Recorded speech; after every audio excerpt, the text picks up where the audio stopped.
Atenção, vamos falar da Cauane? Você vai se lembrar da Cauane. Cauane é aquela jovem dentista, também modelo, que ficou em cárcere privado por pelo menos 12 horas. Na mão de quem dizia a mala: eu sou o homem da sua vida, você não vai precisar fazer nada. E foi assim que ele começou, Renan. Começou como um príncipe encantado. Mas a coisa foi evoluindo. Ele foi tomando a vida dessa mulher, foi deixando ela em casa. E da última vez quase matou a Cauane. Abusos, violência, ofensas, xingamentos, fim da liberdade. Essa história agora completa um mês hoje. Mas como será que está a Cauane? Como a Cauane, que apanhou dessa forma tão brutal, como ela lida com as sequelas?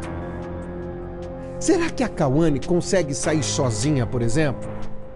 Ou ela precisa da família junto dela o tempo inteiro? E o trabalho?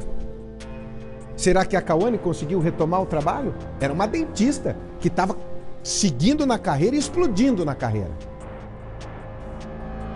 A Thaís Travensoli conversou com ela. Você vai ver como está a vida da Cauane hoje, um mês depois de ser salva da morte. Balança. Seguir a vida é uma luta constante para tentar não lembrar de tudo que ela viveu. Não tem um dia sequer que eu não lembre de cenas, de frases, de momento, então eu fico revivendo aquilo. Ainda hoje, Cauane vai fazer um exame nos olhos, porque está com muita tontura. Esse é um dos sintomas que continuam depois de ter sido vítima do companheiro. Ela também não consegue mais ouvir do lado direito. Ele, com os socos, a agressão, estourou toda a parte anterior ali do meu tímpano. Então, a gente tem uma chance, talvez com cirurgia, mas é uma porcentagem mínima.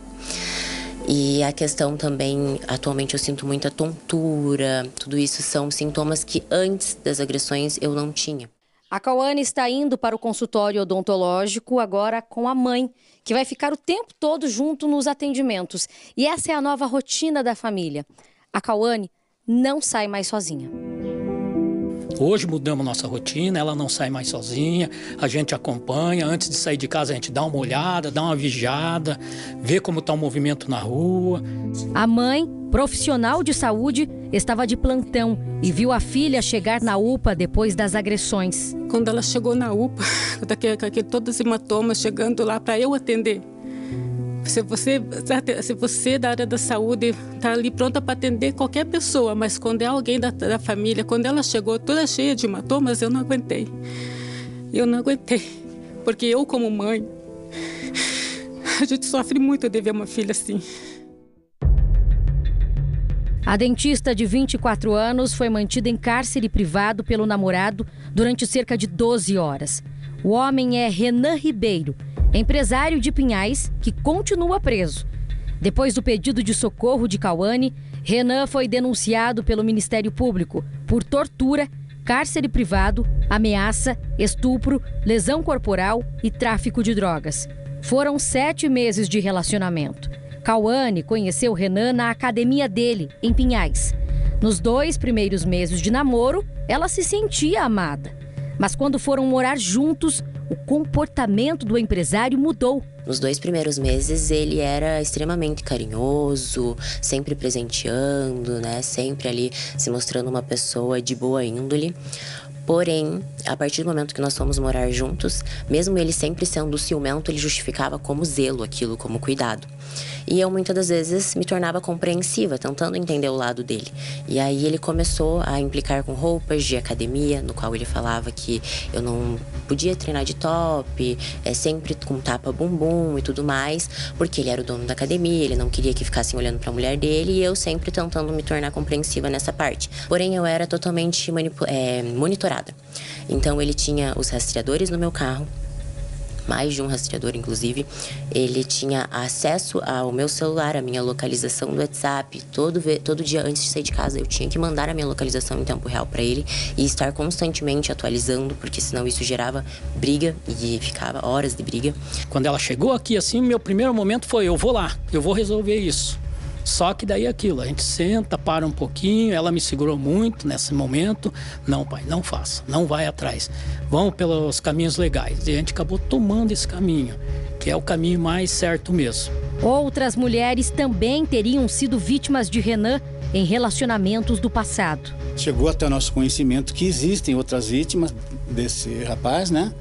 E que elas foram ameaçadas e não chegaram a denunciá-la, né?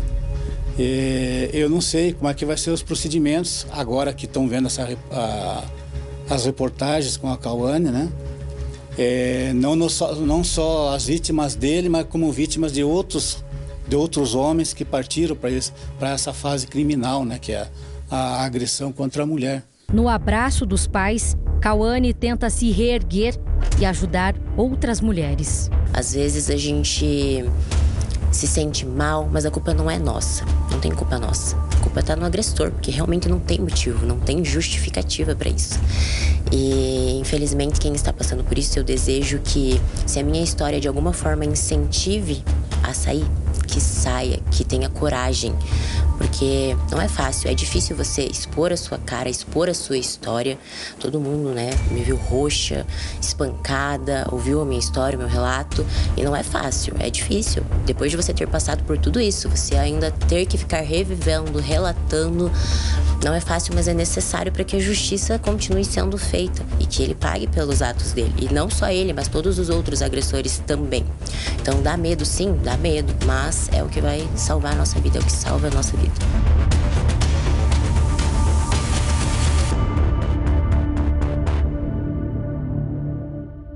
Olha, eu tive a honra de receber a Cauane aqui dentro dos nossos estúdios por 2 vezes, junto com toda a família. Aquele abraço que eu recebi da mãe dizendo assim, o balanço geral ajudou a salvar a vida da nossa filha. Foi uma das coisas mais comoventes que eu já fiz em toda a minha história de jornalismo. E eu vou te dizer por quê. Porque é impossível eu, você, nós, que realmente temos honra, que somos filhos de alguém, que é filho de uma mulher, que temos filhas, eu tenho 2 filhas. Quando você olha e vê o que essa menina passou, que ela teve que lutar para sobreviver, quase se fingir de morta, para conseguir fugir e aí denunciar, é algo que arrepia a gente. Eu sei que você está arrepiada aí do outro lado, até o teu último fio de cabelo. Não tem como a gente não se comover com uma história como essa. E olha quanto tempo depois, o trauma.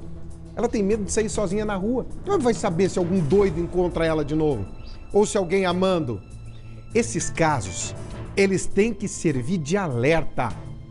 Para você, minha amiga, para você, mulher, foi violento, te ofendeu, tirou do convívio das pessoas, pegou o seu cartão de crédito, não deixa você sair sem supervisão total, ficar ligando de 1 em 1 minuto para dizer onde tá, você tá caindo numa cilada. Começa com esse tipo de agressão, a moral, a psicológica, a financeira, ele vai te jogar lá embaixo, ele vai pisotear em você para que você deixe de se reconhecer como mulher e aí sim ele tome conta da sua vida. E aí você não consegue sair mais. Então fica esse alerta. A história da Cauane é um alerta. Ela é um sinônimo de coragem total, de abrir tudo e falar, é assim que funciona, mulher, então corra. Ela tá te ajudando e nós vamos sempre mostrar esse espaço. Porque você pode pensar assim, Riva, mas isso acontece nas periferias, onde as pessoas não conseguiram estudar, alguma coisa assim. Uma mulher inteligente, modelo, nova, bonita, estudada, dentista, também pode ser vítima. Essa é a coragem dela, de dizer que essa violência acontece em qualquer lugar, mas dá tempo de se salvar. Basta você se espertar e gritar. Foi isso que ela fez. Obrigado, Cauane.